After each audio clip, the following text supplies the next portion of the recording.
Where is it? Is this my That camera? looks like your camera. That's my camera. Hello, everybody. Welcome to our sixth episode here, our sixth time out here on Motion Design Hotline. I'm Evan Abrams, your host, and, well, I guess one of your hosts. And across from me, of course, Kyle Hamrick here on the boards. Hopefully y'all can hear us. I'm just getting back from vacation, so I might have broken everything. But, we are here to answer your motion design, After Effects problems. Hit us up in the chat with those. And this episode is sponsored once again by Milanote, the lovely, lovely company Milanote, sponsoring this thing with their wonderful virtual boards that I use all the time in my pre-production. We'll look at that a little bit later. But, here on the show, we take your questions. In a very professional manner. Kyle, what do we even do on this? I don't know. Kyle, why don't you tell the folks at home who may not know you, tell us a little bit about yourself while we're getting started. Oh, sure. So I'm Kyle Hamrick. I'm a motion designer and video editor and trainer for many years. And community organizer. Yeah, I guess so. Yeah, community organizer. We like to get out there. We mix it up. We mix it up in the real world. That's how we do it. Usually in the show, we like to kick off with kind of a question, some leftovers from last time. So we're gonna jump into that right away. But I'm seeing some good questions already filling up in the chat. This is fantastic. I love seeing stuff early in here. I love making sure there's actually stuff for us to talk about. That's pretty essential to the program. Couple questions that I've already copy pasted onto the Milanote board that we use every episode. That's how we keep ourselves organized around here, folks. If we didn't have that, your questions would fall right in the garbage. So what we're talking about this time, we're going to start off by talking about master properties. Now, master properties are a thing in After Effects that allows you to sort of make instances and templates and all kinds of cool stuff. If you're a subscriber of this channel, then you're probably already aware that there's a video out this 2 weeks ago. I don't know, last week. It was before I left for a conference that was about rigging a simple face using master properties. But I just want to talk really briefly here at the jump about a super basic, I am #basic, so I'm going to show you some basic use of master properties. And Kyle, I think you've got something that we would describe as maybe a little bit extra. If we're using those terms, then that's who we be. So I guess I'll just cut on over to my screen here. And let's see what's up. So if you don't know about master properties, it is a way you crack open this old essential graphics panel over here, and you are able to start dragging and dropping a bunch of things, a bunch of supported properties. So right now we're working with this classic title comp, and we can go solo supported properties, and we can have a peruse. Let's hit the old tilde key here, and you can see every property you could possibly drop into those master properties. Any of those could become a master property. Whoa. And the point here is that using that, you're able to create templates and reusable things. So we've made this kind of title thing that pops up, and then it goes away. And we can reuse this all over the place, maybe in like a social media campaign, or I don't know what. It could be anything. I'm not here to tell you what to do with things, but it allows us to reuse this stuff, and it gives us access to new information down here in the master properties. So down here, we've got the properties that I have allowed to exist, because they're the ones from up here, and these are the ones that we can kind of change on the fly. These are also the ones that will show up in Premiere. So if we don't want this to say Motion Design Hotline, we can just go into the title text here, and we can edit its value, and then that value could be a better show. And as you can see, it all populates and changes with some responsiveness. So that's kind of the basic mode. That's the basic way we usually see this used. You take properties, you drag them up into the essential graphics, and then those become a thing that you can change. In this case, we're able to change things like the fill color of this box. So if we don't want it to be dark, we want it to be slightly lighter, or we can change the stroke that's around the outside. Literally any property you find, you can drag up here. I think it's any property, right? I want to say it's like 3D. There are a couple of exceptions. Yeah. 3D position, 3D scale, and like special stuff like histogram from levels or something like that. Right. But, things that have one or two parts to them, angles, colors, and text kind of has its own kind of breakout that you can click up here in this edit properties here, and you can allow the eventual change of custom font selection, font size adjustment, and faux styles. All of that can be brought in right here. And this is usually for if you're making templates and stuff. So that's kind of the basic thing that you can do with this. Now, what's fun is that I've only got the classic title comp here, and I've got one version, and then I could have another version of it. Ooh, and it's separate, unique, and different over here now. What is happening? This is crazy. So, anything you change in the original will populate down, but each of these can kind of be their own unique thing. So, let's just let's say we'll go with a fill color of this for the first one, and then the second one can be totally wacky and different. It could be all sorts of different text colors. That could be different square, whatever. It could be just totally ugly.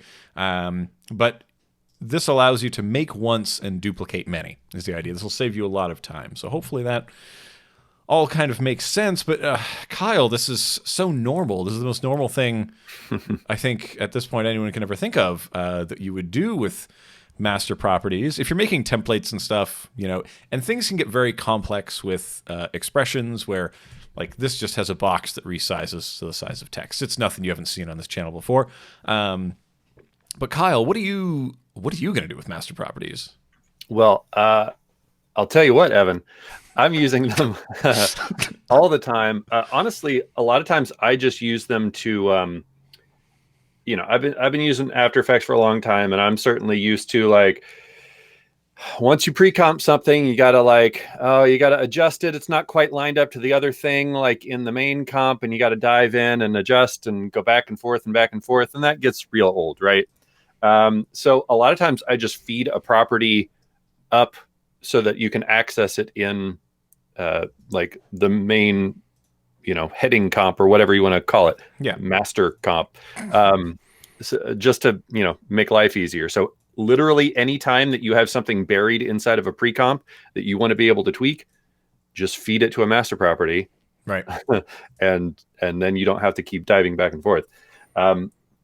Being able to do iterations, though, is one of the really powerful things that I like doing. So a lot of times you have, two versions of something that are almost the same, but they have slightly different wording or different coloring, and like not having to have a bunch of duplicate versions of the same thing that are all slightly different. And then the client changes one thing that you didn't think you were going to have to touch in any of those. And now you got to make that update in 20 places. No fun. Yeah. No bueno. But I definitely have a couple tricks that I have been using a lot. One of which kind of springboards off of your character idea for. So if any of you watching haven't watched Evan's master properties character thing yet, check that out, because it's a good intro to kind of using these for that kind of stuff, and being able to easily select between different eye shapes and mouth shapes and stuff like that. Again, without having to dive into a pre-comp. It's not every day I have someone on here to hype up my own stuff. This is great. All right, Kyle, let's jump into your screen and see what's up. Sure. So we actually just got a note on Twitter a little while ago from Chris Green, and it's actually almost exactly what I had built. So I made these kind of these spooky eyes. It's October here, so so spooky. That's appropriate, right? It's creepily spectacular. Yeah, just a couple of shape layers, and then just real quick, you can see I've got the whites here. It's just some filled shapes with an outline, and then I used the connect here. What's it called? Create nulls from paths. That is just built into After Effects here. It's just a script that everyone has. And so you can connect the path points to nulls. And that's how I'm doing the kind of wiggly eyebrows here. It's just floating the a couple of those points up and down. And then I've got the pupils that kind of move around here. And so what if I wanted to make a spooky scene with a bunch of these eyes, right? So, like in olden days here, I would just make a bunch of copies of this and, you probably spotted here, there's just a couple of wiggle expressions on a few of these things. That's what keeps them alive. And okay, well, they're all exactly the same, which is not what I want. Boo. So it's like, okay, well, I can just like time offset a bunch of them, and I mean that'll work. But now like I have to go back and make sure that this is long enough to cover the whole scene.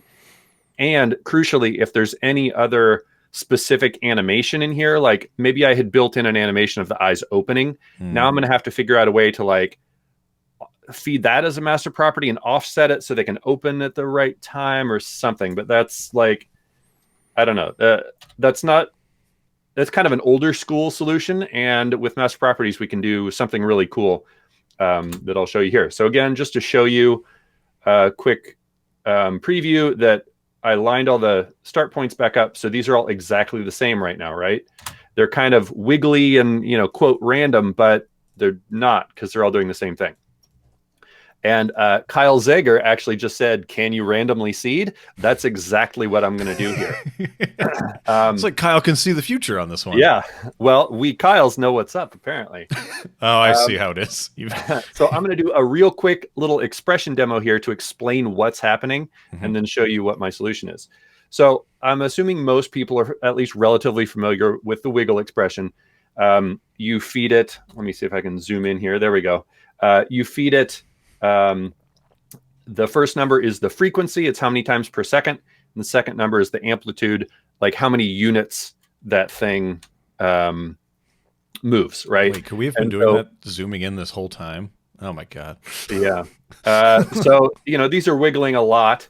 I'm more doing this just to like demo that they're, random values. Okay. But if you've ever built like a wiggle position and you really liked what happens, and then you add another layer and you're like, oh no, they moved. Why'd they move? What happened? I'll tell you what happened. It's because in your wiggle expression, there is an implied, this might be better to just do as a text layer up here because then I can make it big. That's a very professional font too. Ooh. Okay, so here's my wiggle expression, right? So every time you write just this default wiggle, there is actually an implied line right above it. Here we go. That says seed random index, if I could type. And so what that's doing, computers can't actually use randomness. They use algorithms that approximate randomness, okay? And so you can use what's called the random seed to tell them which offset number to use to give you different approximations of randomness. You see this in a lot of effects that have like evolution and stuff like that. You can usually choose a random seed and get different variants of it. This is exactly what's happening. So if you write a wiggle, this is what it's doing. And it's basing it off the index, which is the little layer number right here, 1, 2, 3. So if I wanted to lock these so that they don't change when I add other layers, I could park this somewhere by writing seed random 2 here, for example. And so right now, good job, Kyle. Nailing it.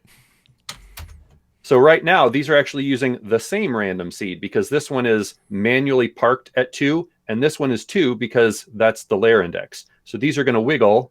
Well, they should wiggle the same. Here. These should wiggle the same now because I fed them the same random seed. So I'm going to branch off of that to my spooky eyes here. And if instead of parking it manually, I create a slider control on a, we'll just call this my control layer. Okay. So I've got a slider control here. I'm going to go ahead and name this seed. We'll just make that 4, sure. So let's do a quick little expression here that says seed random. And then inside the parentheses, I'm just going to drag this up to that slider value, add a semicolon at the end. And then I'm going to copy paste this down here. So within here, there's nothing different going on. It's still kind of the same thing as before, right? But if I come out here, oh, well, it's still the same, right? Right, because I didn't do the next step, which is open Essential Graphics. If I feed this slider up here, name it seed. Now this is going to be a master property. By the way, even these custom named things, you can reveal them using the search bar up here. And now I can reveal all the seeds right there, okay? So I could manually set these, or I could just use index right here, right? And then I'll just copy this. This is probably something I would have set before I made all these duplicates, ideally. But now each of these, you can see here, layer 1 is using 1, layer 2 is using 2. So it's going to feed that seed into the pre-comp. And then these are all iterations of one another, which means they're all different. Ooh, what a bunch of spooky eyeballs. They're all looking at different things. It's fantastic. So obviously this is a pretty basic example, but if you think of all the ways that you could apply, like that was pretty simple to build, just adding one line to wiggle and feeding it up to a slider control, right? You could have a super complex character and have just a little bit of wiggle to give them like some life or breathing or something, and feed it like this up here.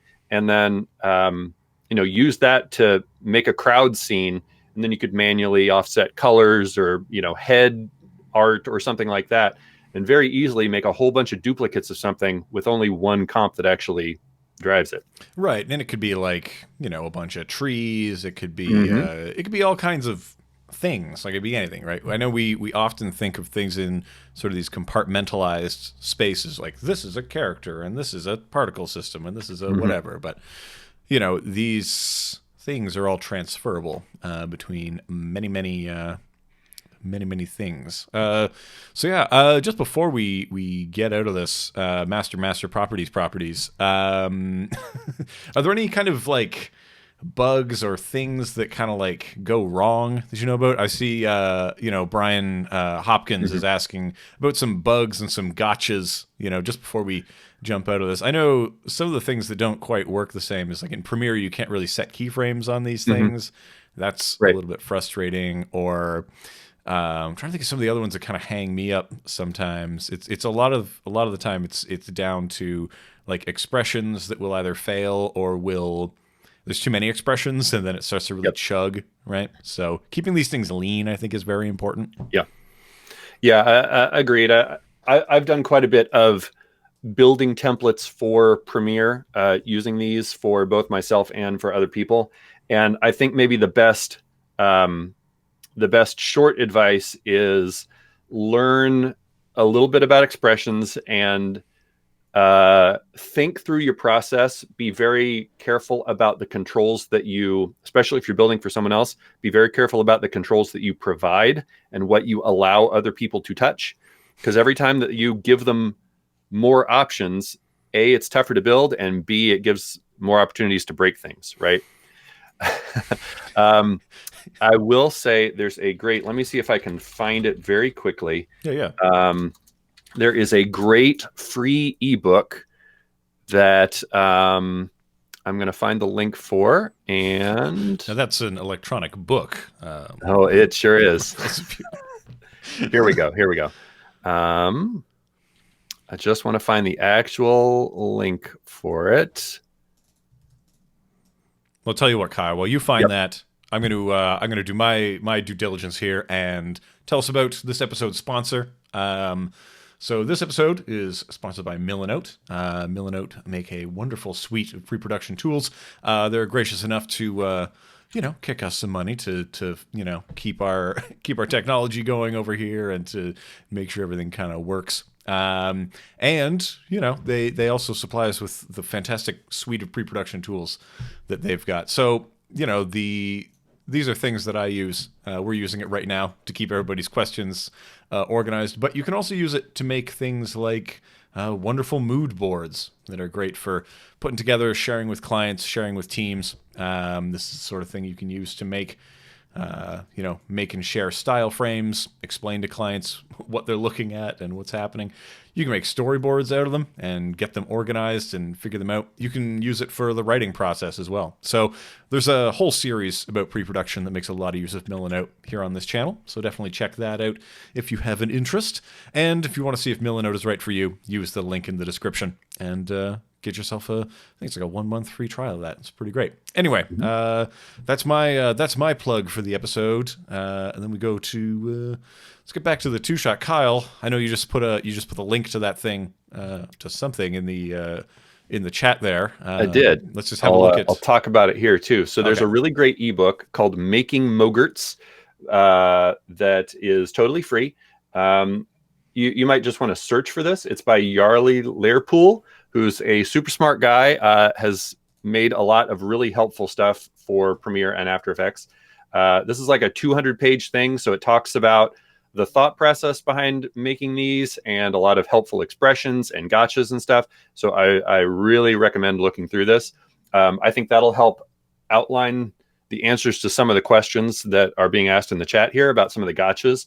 Like, the short answer is, if it works in After Effects, it should work in a MoGraph template, but you have to be mindful about, the way that the controls work in Premiere. Like Evan mentioned, one of the crucial things is that the controls that you feed to Premiere cannot be keyframed in Premiere.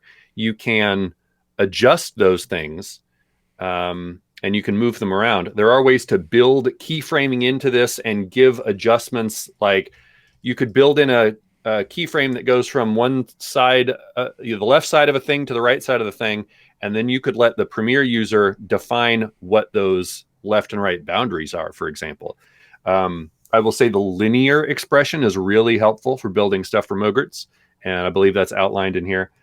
Source rect at time is going to be like the linchpin of pretty much any sort of title box stuff that you're doing, and generally like linking stuff to parts of other layers. So there's all kinds of all kinds of good info in here. And also, someone might currently be working on a MoGraph in After Effects for Premiere online course. So stay tuned. Whoa, hashtag spoilers, Kyle. And Kyle, while we're on your screen, I know you're going to be speaking in Boston at Keyframes coming up. But before that, you're going to be at, what are you doing? So there's this, I'll talk about this real quick. In case anyone here is in Kansas City, on Tuesday, we have a local meetup, and we're going to be meeting at the VML-YNR, which is a big, like, multinational agency. Ooh. And we're having a guest speaker. It's Premiere Gal. Yay.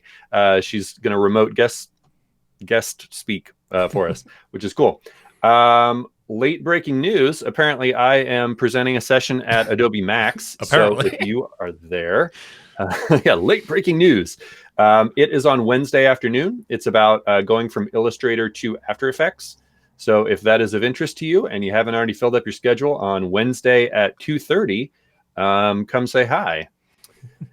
And so Max is November 4th through 6th. If you want to go and haven't bought tickets, you probably still can, because it's huge. And then, as Evan mentioned, I will be at Keyframes Conference in Boston, November 15th through 17th. Lots of awesome speakers. It'll be super cool. All right, Kyle. Plug time over. Ugh. Yeah. Ugh. Let's get back to what people are really here for. They got some problems. They do. And they have 99 problems. MoGraph are no longer one of them. Thank you, JC. Let's get into some of these. Do you want to take some of these in like chronological order, or we can. Yeah, I do see this one that I'm wiggling around right now would be an easy, quick answer, I think. I don't know. I can't really see what. Yeah. Which one is this? It's Zach's about boomerang keyframes. Oh, okay. Yeah. This sounds like an interpolation situation going on. So Zach McNabb is asking, when you have two or more keyframes, sometimes they run into the problem where the object will go past the intended target before settling. What's causing it? How do we fix it? So the kind of short answer is you're looking at the interpolation between keyframes is what's going on. So sometimes, as you know, or maybe people don't know. I don't know what people know. I'm going to try to build this out real quick. Okay. Yeah, and I'll just describe it kind of briefly. The idea is that between two keyframes, what you're describing is, the value at what time. So what time is a certain thing going to be a certain value, right? But between any two keyframes, how do we get from one value to the other is usually described by in the case of a positional keyframe, a motion path, and then in terms of its time, we can understand it using the graph editor. So we can understand the speeding up, slowing down over the course of this journey. And now Kyle's got a visual example to kind of explain Zup with that. I sure do. So I have just made a simple position situation here. Situation. 3 keyframes. And you can see, let me make this maybe a brighter color here. There we go. So this is my motion path. Here's my first keyframe, my second, and then my third. And you can see it kind of curves around to come meet that. And what's happening here is that these are using what's called auto Bezier. After Effects by default assumes that you want all your position keyframes to be kind of smooth. And when you're going to see this the most is if you have moved from one position to another here, and then you copy paste that same keyframe afterwards. A lot of times you're going to get, let me zoom in here, kind of this overshoot sort of boomerang effect. Let me do a quick preview, which is not what people want. Sometimes you do. Yeah, sometimes it's exactly what you want. So what you're looking at is this keyframe path, this position path. This is a representation of the spatial change of this layer here, okay? And there's a couple different ways to approach this.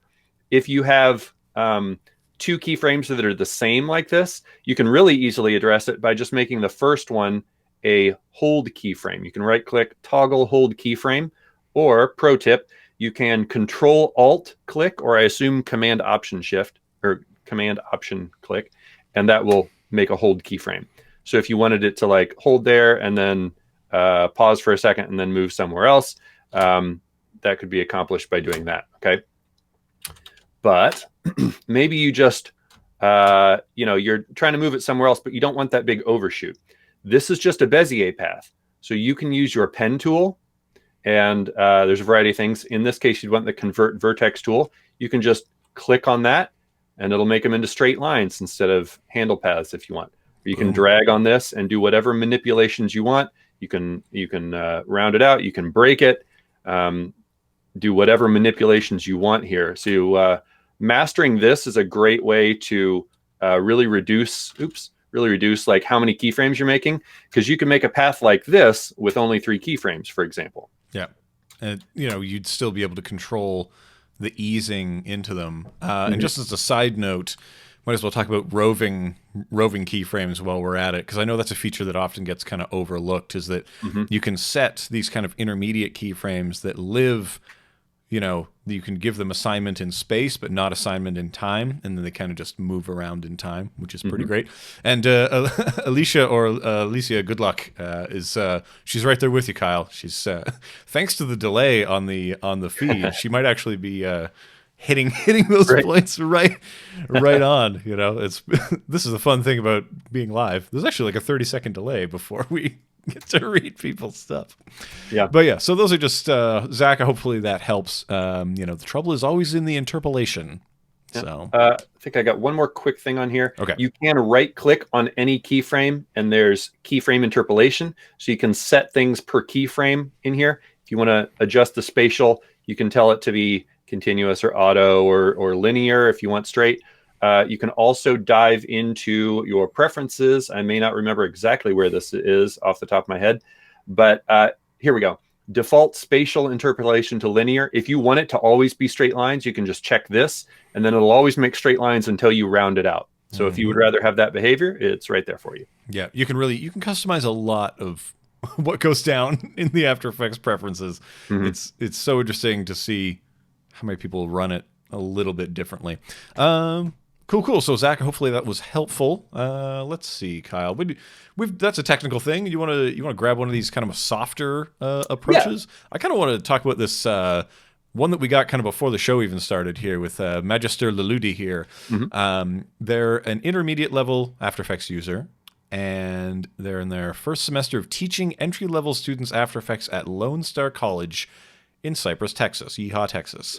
I'd love some suggestions as to how to best structure the class. Now, this is because, Kyle, you and I do a fair amount of teaching and tutoring. So structuring is really something I think that vexes us often in our lives.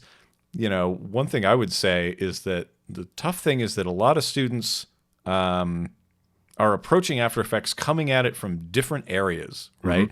If you're a film student and you happen to be in this intro to AE class, you want something different than the person who's coming from the graphic design side, and you want something that's different from the people who are coming from the animation program. So it really depends on what the way in, having fun with the frame, and this, just because there's so many different entries. So it's really like, who is the audience? Where are they coming from? I know here at Algonquin College, for example, in Ottawa, shout out to Algonquin College in Ottawa, the only real time people are going to touch something motion design related is when they have their one class as part of the graphic design program, right? So the certain bent, they get to assume, oh, people have already opened Illustrator, they've already opened Photoshop, they already know what's up in these things. So a lot of that shorthand is already established. But in my mind, I think day one is probably interface, right? But that's pretty dry, right? Like if you take it in this sequential, like, all right, today we're going to do interface, and now we're going to talk about layers. Now we're talking about this. It's almost worth.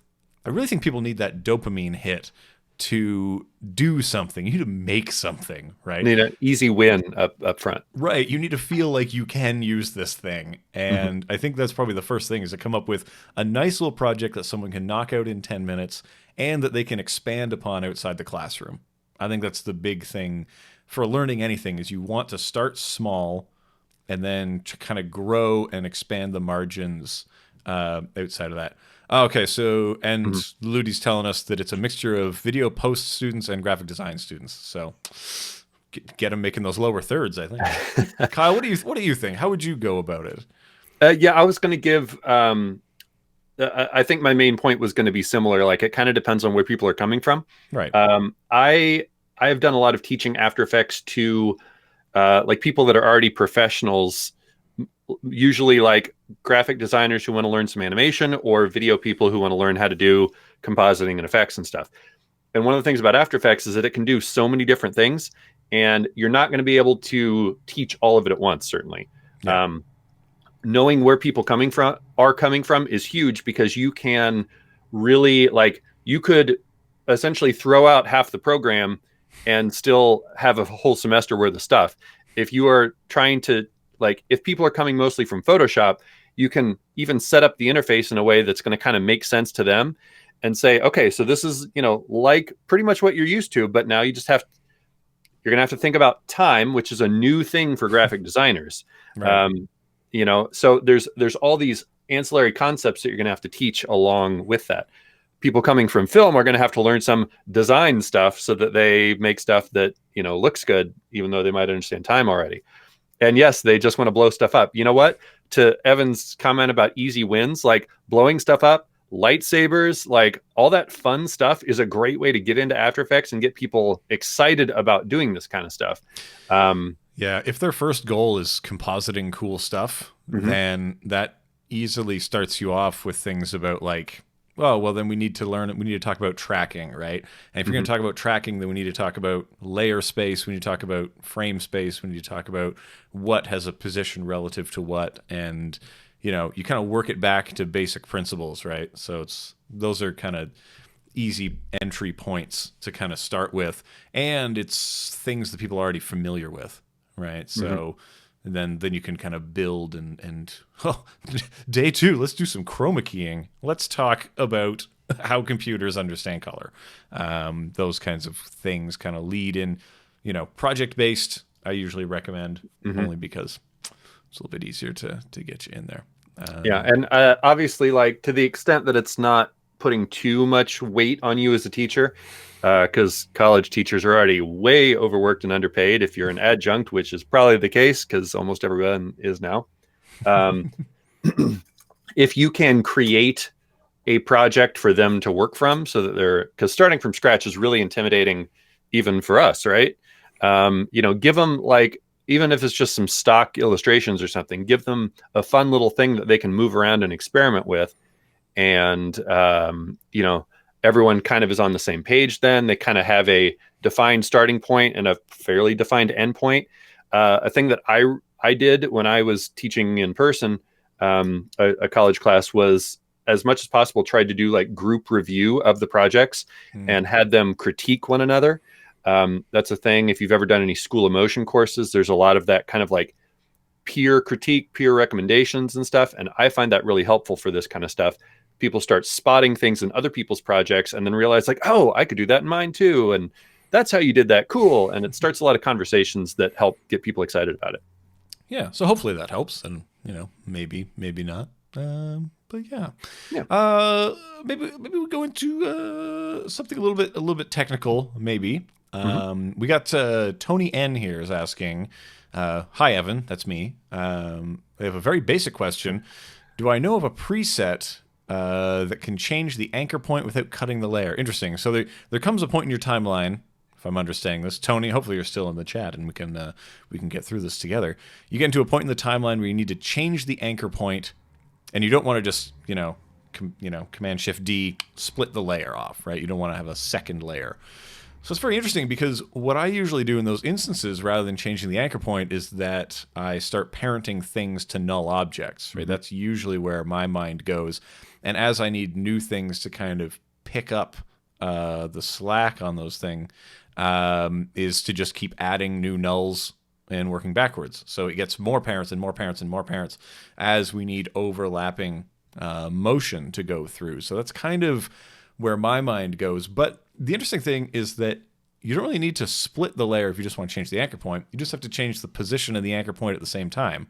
And that's just a minor amount of math to kind of hook that up to make that happen. Just make sure you set, like, there's going to be a moment, you set a hold frame, and then the next keyframe is going to be position changes, anchor point's in a new spot. But I would highly recommend instead working with nulls and going in that way. So hopefully that makes a bit of sense, only because as you start getting more nulls into the situation, you start to get far more nuanced control over what's driving what, and it kind of just makes sense that way. So hopefully that's good.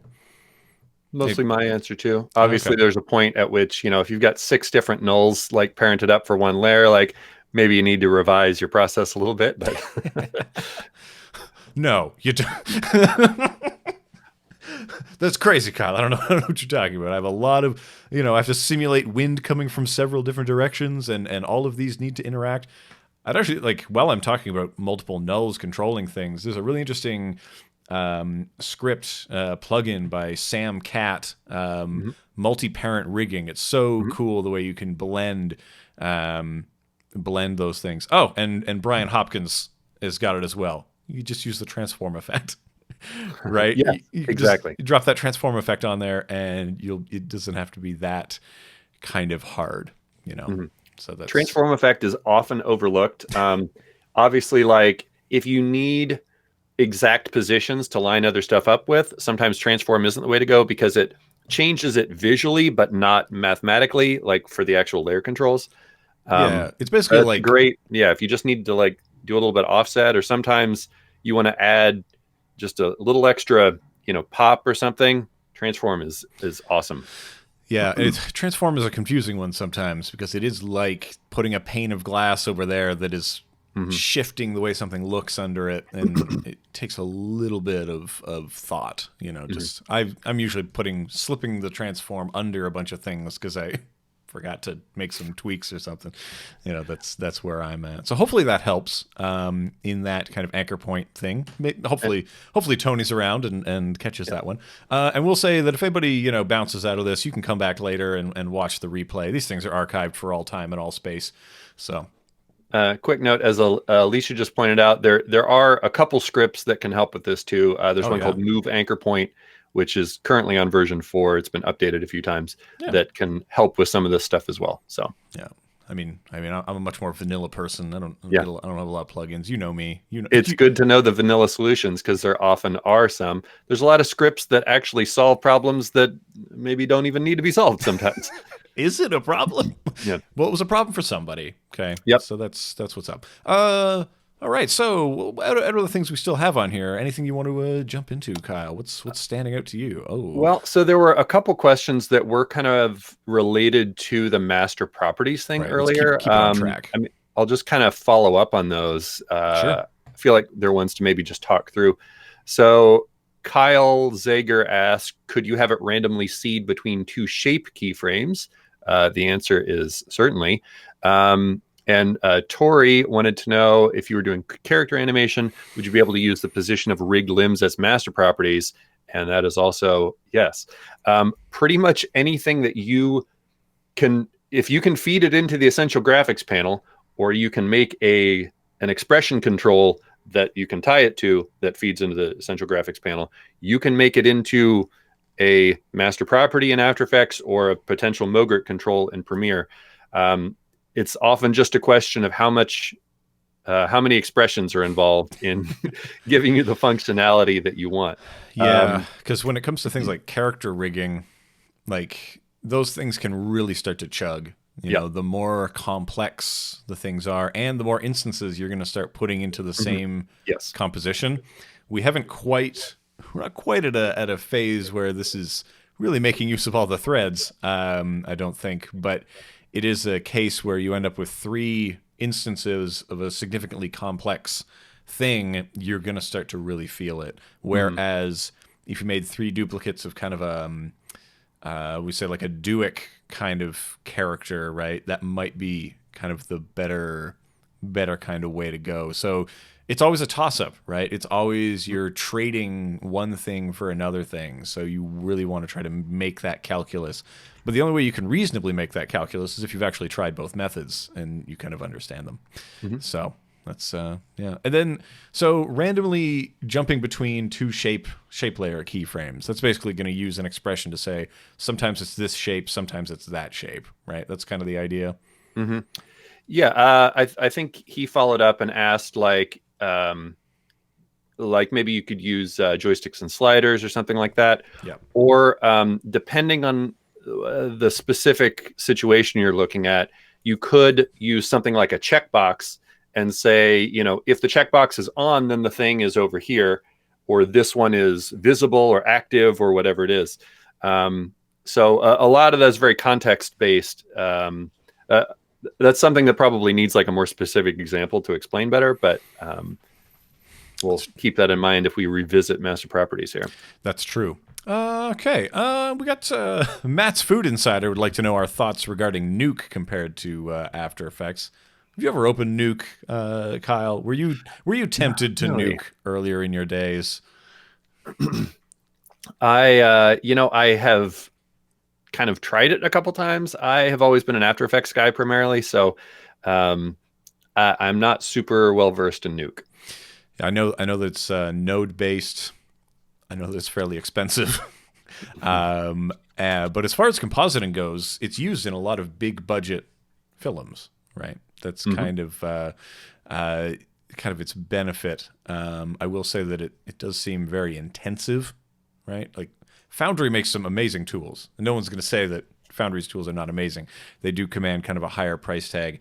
The hard thing is, like, if you're in a position where you're thinking about what are we going to use in our studio, it is also a little bit more difficult to find Nuke people, right? I'll say like After Effects is far more mass market. There's the pool of them is a little bit broader.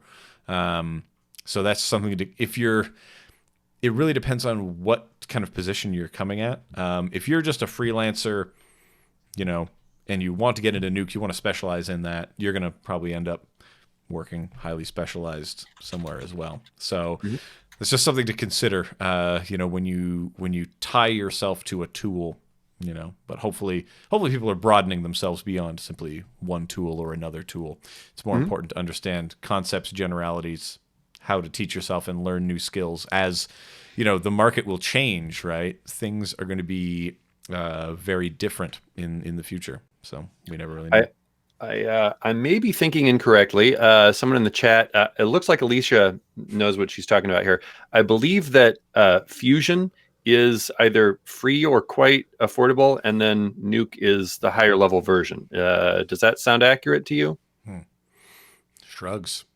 And Alicia says that it's now on subscription, so it is much more affordable. The world is on subscription now, Yeah. Kyle. Everything's subscription. You have to subscribe to your pants now. And I guess to address, Tim just asked, are we thinking about including Houdini? I don't do that much 3D stuff, so I have never even touched Houdini. That's probably something that I'll just leave to the people that are already living in that world. That's true. We'll bring in another guestpert. We'll bring in another guest expert to tell us about Houdini. I've seen some awesome stuff with that. There's people here in Ottawa who are doing some bang up Houdini stuff. You know, we'll bring them in. It'll be a good time. We'll both pick their brains about Houdinis for all of their procedural object goodness. But yeah. I'll just keep following up with Alicia's comments. I think it's important to clarify here. Fusion is free. Fusion Studio is paid. Okay. So now we know. Yeah. Oh man, big thanks to have Alicia here in the chat. She's really nailing it today. Friend of the show, Alicia. Friend of the show. Yeah. Okay. So what else we got building up? If you have other questions, Motion Design, After Effects, hit us up. We will try to solve them on here, because mostly what we got here, building up in the space here, we got Clark Kent, great asker of questions. Yes. So as a freelance motion designer, what are the most common type of projects you get? And have you ever had to learn stuff like VR, video editing, motion tracking? So talking about like, here's a project, it's maybe a little bit outside of your skill set, or maybe it's a little bit, I don't know, it's something you haven't touched, right? But this project will need you to know it. So it's, it's an interesting conundrum, because a lot of people would say, oh, I just wouldn't bid on that project, or I just wouldn't be able to tackle that, that kind of a thing. But I think it's important to kind of push yourself into those areas. And they're not so terrifying. Like 360 video, right, is this thing that seems scary, but it's really not that scary. Once you've spent a few hours figuring it out, and you're like, oh, yeah, it's the same thing. I just add another layer on top here, and this is an extra layer to deal with, right? Things that are conceptually different are quite hard, right? Like, oh, have you ever done any sound design before? I don't know, but how hard could it be? I've done quite a lot of motion design. It must be very similar. Motion, sound, waves. Yeah, why not? Some things are just better outsourced to the professionals. I'll be honest. But what about you, Kyle? Like, what are there other? I'd actually like to know, like, what are some of the new things you've been dabbling with? Like, what has been kind of coming up, and what new things are you touching this year? Yeah, so I guess like in I think a good general way to answer that question, there's a balance, and it's going to be a little different for everyone in terms of like not being afraid to explore new things, but knowing when you're going to be over your head on something. Like if a project is due in 2 days and requires you learning a totally new software, like maybe that's the time to turn it down. But if you've got some time to learn and experiment as part of it, then that might be a great opportunity to do that, especially if that particular client can help fund your new software or training that you need to buy to learn it, or whatever the case may be. I won't pretend that, in my younger days, I surely said, oh yeah, I can do that. And then went, and then furiously, spent all night learning how to do it. Yeah, I can Google how to do that. I'm trying to think a good answer to your question. I think sort of a good way to answer is that what I've been into lately is like going deep into particular features, and specifically things that I've been presenting on. A lot of times I'm like choosing a topic that I know some about, but not quite as much as I want to. And that's a good way to force myself to dive way in and learn everything about it. Because if you're going to be talking about it, you really want to feel like you know what you're talking about. At least I do. So that's what led to silly things like the text animator stuff. And I know shape layers like really intimately. Things like that I use a lot, but then I decided like, I guess I'll do a session about this. And so I had to learn absolutely everything and how it works and why it works that way, because that's what makes sense to me. Yeah. Well, it's also really difficult to kind of like, how would you even be able to cost out a project, right? If you don't understand the methods and tools, and it could be very difficult, especially if it's your first kind of jump in. I could tell you that this year I've been doing trying to learn more 3D stuff. That's been a lot of fun to try to get more of that experience in, because in my earliest days, we had a license of Maya at the high school, and that scared me away from 3D very hard. I'll be honest. And then kind of just working back into it and trying to really dive into things that are more literal, right? Because 3D is in many ways literal and simulationist. So these are alternate modes of thinking, which are radically different from the way you would approach things from a two-dimensional perspective. But yeah, that's I don't know. Maybe that's helpful. Hopefully, I don't know. Don't get in over your head too much. Don't bite off more you can chew when things are on the line. But it has been fun to see kind of things change quite a bit as we look at shorter things, maybe social media campaigns, those kinds of things where your methods are changing, you're leveraging new tools. Hopefully master properties is a tool that you'll be leveraging now, especially if you have to repeat 1,000 processes. Sometimes shorter things like that can be a better time to experiment than when you've got like a 2-minute explainer video that you need to work on. Yeah. It's not the time. But yeah, let's see. What else we got on here? Sonofali is asking how to learn expressions, right? This is a question we get all the time. How can I learn this abstract language? How do I communicate with this computer? And like you mentioned, people are mentioning in the chat that Euchre Media has some pretty good courses about it. This channel actually talks about expressions from time to time. Having a codified program to teach you a language, like a curriculum to go through, I think really helps. I think it just helps to start small. People are very intimidated by what is this? How does it even work? But if there isn't like a goal, if you're just learning them abstractly, it doesn't make any sense. Like learning any language abstractly doesn't make any sense, unless you're trying to use it for something. Like I could learn to conjugate all the verbs in French, which I didn't do very well in up until grade 9. And conjugating verbs, understanding grammar and syntax is great, but it doesn't tell you how to apply it. So simple projects, simple things, trying to work your way up that way and take it easy on yourself. That's probably the big thing. Yeah. I know that I forget off the top of my head whether it was the first or second episode that we did of this, but I know that we posted a lot of links to like places that are good for learning expressions. Yeah. So if you check back on the first couple episodes, especially in the show notes, there'll be some good resources there. Interesting. Yeah. Because if you want to watch all those things, please do. These things are archived. We got about like 10 more minutes here, so keep your questions coming because we do kind of hold on to them. There's one here, for example, from Logan Pinney, who's asking about taking Maximo character animations and using them as a particle outline.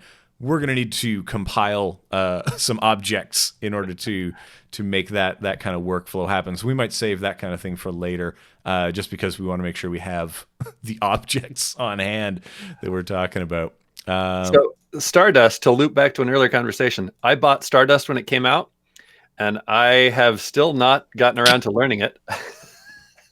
Number of times open. Someday. Yeah. It's one of many advanced particle systems. It's what can you say? Yeah. But most of the particle especially a lot of the trap code stuff, particular and flow, they can take OBJs and animated OBJs and use those as a feeder or a base for all kinds of stuff. So one of these days I'll get into Stardust and we'll talk about it. Not today. Hey, it could be next week. We're doing this stuff every week. Sure. You never know what's going to happen. No promises, though. Anything else on the list that you wanted to jump into here that we've got kind of filling up?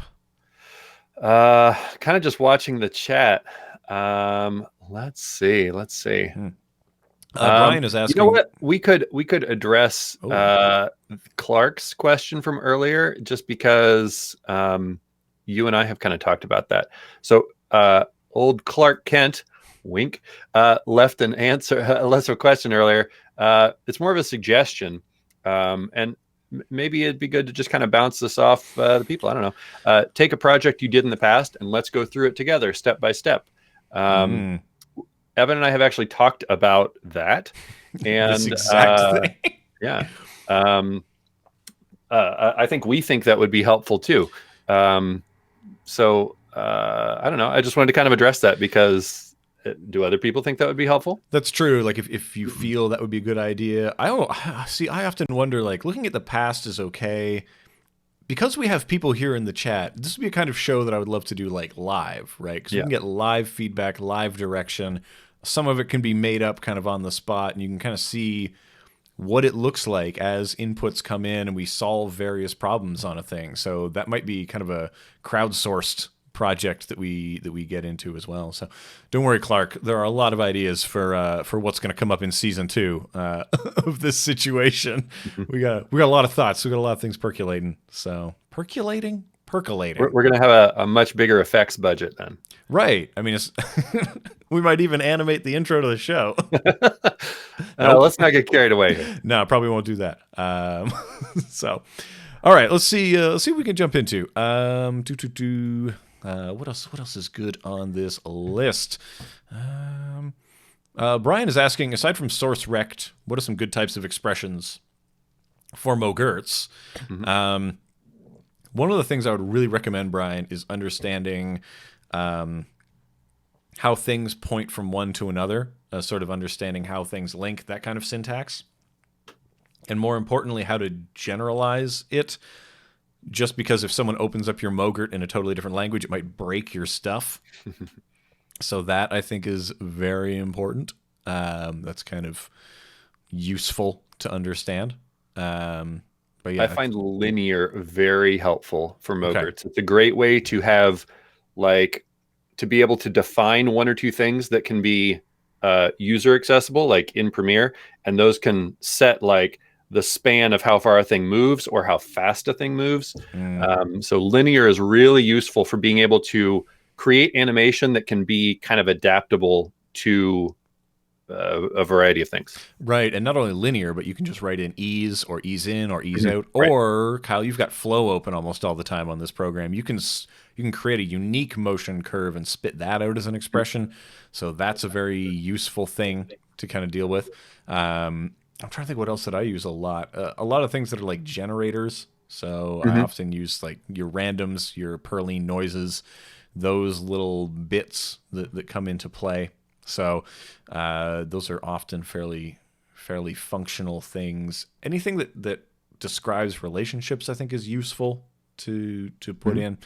So hopefully that. I think maybe even like aside from like complex expressions, just thinking about structure, right? You know, like it might be a good exercise a lot of time. Like before you start going in and linking stuff up and writing code, like write out on paper, like what do you need to do? What's the thing that needs to be variable or the things, and what controls do the user need? And you can start working out that process before you're even actually like worrying about code, because a lot of times it's just like, oh, well, I just need this one color control that's accessible and it needs to tie to all these places. And this other layer uses the same color. It's just a darker version. So maybe I can just use the same one and then add a exposure effect or something. Like a lot of times, if you just think through what the process is, you can find out that the answers are not nearly as like technically complex as you might have thought if you just work through the process first. Yeah. So it's a lot of things. Let's see. Oh, Flo Toots is asking, is this show only about E.C. Abrams and Kyle Hamrick? I mean, I would hope that the show is about After Effects and problems. But we've also talked about how to bring on guests, how to facilitate that, how to bring on other people. So we've got things in the works. Don't worry about plans. Yeah, we got a lot of thoughts. There's a lot of kind of things in the works. That's pretty much all I can really say, because we haven't really locked down any of those. We got a lot of layers of NDAs here that we're under. It's all very, very controlled. Right, and it's not that we're a couple of disorganized people. That's not it either. But yeah, we're kind of coming to the end of our time here. Yeah, I think that's all kind of the things that we really have time for today. Yeah, I think so. Good while we're spot. Yeah, so I want to thank everybody for coming out, and I don't want I don't want to plug too many of our future plans because we might just end up not doing them, and then we'd look like a couple of jerks. But see, this way we have at least a little bit of pressure to actually do them. Right. Yeah. It's that social pressure that keeps us, you know, sticking to our goals and making these things. So again, I want to thank everybody for coming out. Thanks for joining us here on the Motion Design Hotline. Thank you for your questions and for sharing this around. It was a lot of fun. And of course, thanks to our sponsor, Milling Out, for putting this on. You know, it's fantastic that they're able to provide us with the funding to make this thing possible. You know, there's you guys don't know it, there's a fair amount of technology that goes into kind of making this happen. But yeah, thanks again, everybody, for coming out. Kyle, tell everybody where you're going to be in the future and what's going on, just in case they missed it. I'll be at Adobe Max, and I'll be at Keyframes Conference. If you're at either of those things, come and say hi. Yeah, it'll be a good time. Yeah, and I guess with that, thank you all again for coming out. And you know, we'll be in touch with more. So make sure you subscribe to this thing if you want to see more of this. Turn on notifications. Follow Kyle at Kylesaurus on Twitter. Follow Evan at EC Abrams on there. It's down at the bottom of the screen. Thank you all so much for coming out, and we'll see you next week.